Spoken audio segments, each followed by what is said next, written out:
Hey crafters, today I'm bringing you 3 spooky do-it-yourself Halloween decorations, all made using Dollar Tree supplies. These easy, budget-friendly projects will give your home a frightful touch. Let's dive right in. First up, we're creating this creepy spider decor piece. First, we need to remove the label from our jar.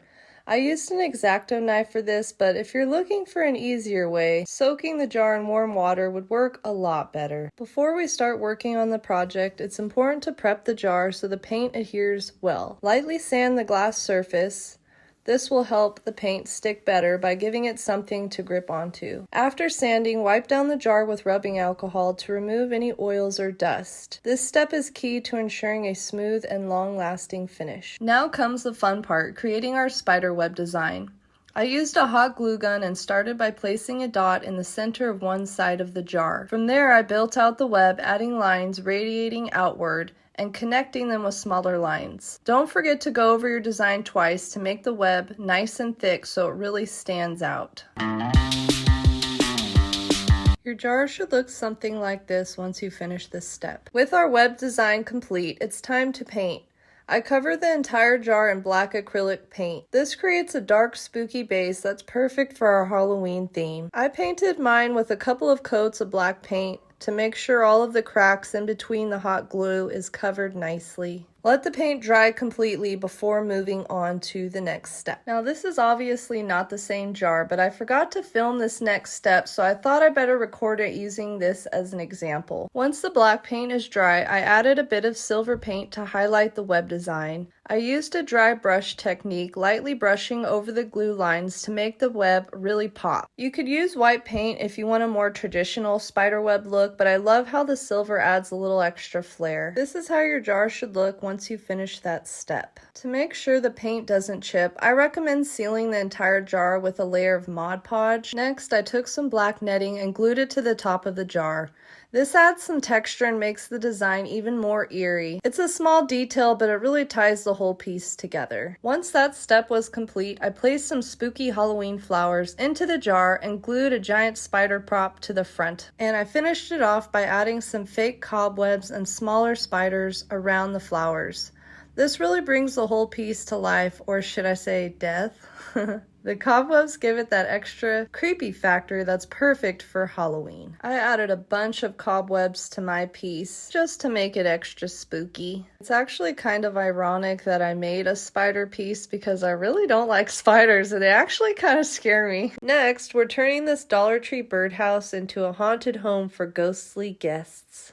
I started by painting this birdhouse all black. Once the paint dried, I sealed it with Mod Podge to prevent chipping. Next, we're making the ghosts. I sketched out a simple ghost shape onto some cardboard and cut it out. I then traced another slightly smaller ghost for the top hole. Once that was drawn out, I cut it out as well. And remember, these ghosts don't have to be perfect, just a simple shape that gives them a fun, spooky vibe. If you're not comfortable freehanding the ghost, you can always print out a template to trace. By the way, it's much easier to cut out the smaller ghost if you use an X-Acto knife. Now that we have our ghosts cut out, it's time to cover them. I'm using white felt from the dollar store. Since it was a bit sheer, I had to double up the felt layers to make sure they weren't see-through. I cut them larger than the cardboard shape so I could wrap it around. Next, I applied some hot glue to the front of the ghost and then placed it on the felt. Then I cut some small slits around the edge of the felt so I could easily wrap and glue the felt around each ghost and get a smooth finish.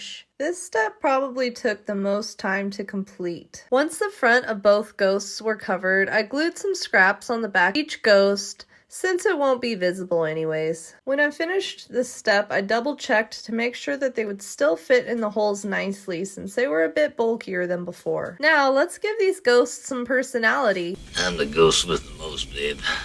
I cut out tiny circles for the eyes and mouth using black felt, and then I hot glued them to the ghosts. If you have tweezers, they're super helpful for holding these small pieces while hot gluing, so you don't have to worry about burning your fingers. And there you have it, our spooky little ghosts are complete and ready to go into their new home. Simply place your larger ghost into the bigger hole at the bottom and use your hot glue gun to glue it down. Then place the smaller one into the top hole and glue it down. Adjust as needed so it looks like they're popping out to say boo. To finish up this haunted house, I used my Cricut to cut out the word haunted and placed it on the roof. If you don't have a Cricut, don't worry about it. You can easily paint the word by hand with a small brush. That's if you even want to add this detail. And that's it for this haunted birdhouse. Now let's move on to our second Halloween design using this exact same birdhouse. For our next project, we're going for a spider themed birdhouse. I started by painting the entire birdhouse orange. I wanted a warm Halloweenish base to really contrast with the black spider webs we'll add. Once the orange paint dried, I used a dry brush, a bit of black paint to add some grit and dimension. This step gives the house an aged, spooky look. I used the same technique to paint the roof, making sure not to cover it completely. Next, I used a hot glue gun to draw spiderweb designs onto the front of the house. I started with one large web on the front, making sure to keep the lines thin and even. Then I turned the house and added another web onto each side, covering most of the surface. After that, I repeated the process onto the back. After the glue cooled, I painted all the webs black along with the bird perches. This really makes the web details pop against that orange background. Be sure to get into all the little nooks and crannies so the web really stands out. Now let's add a little creepy crawler. I grabbed this plastic spider from a dollar store pack of spooky things and painted it black. To give it more dimension, I used a dry brush with brown paint and lightly brushed over the black. This really brings out the texture and adds some dimension and depth to the spider. To protect all of our hard work, I sealed the entire house, including the spider webs, with Mod Podge. Be sure to use a paintbrush, not a foam brush, and be gentle around the webs to avoid lifting the paint. Once everything was dry, I hot glued the spider onto the roof, and for the final touch, I added some fake spider webs around the house and stuffed a bit into each hole for that extra creepy effect. And there you have it, 3 new spooky Halloween decor pieces that you can make using all Dollar Tree materials. Let me know which one is your favorite in the comments. And for more fun and easy do-it-yourself projects just like this one, check out this playlist right here. And if you haven't yet, please subscribe. Thank you so much for watching. Happy crafting!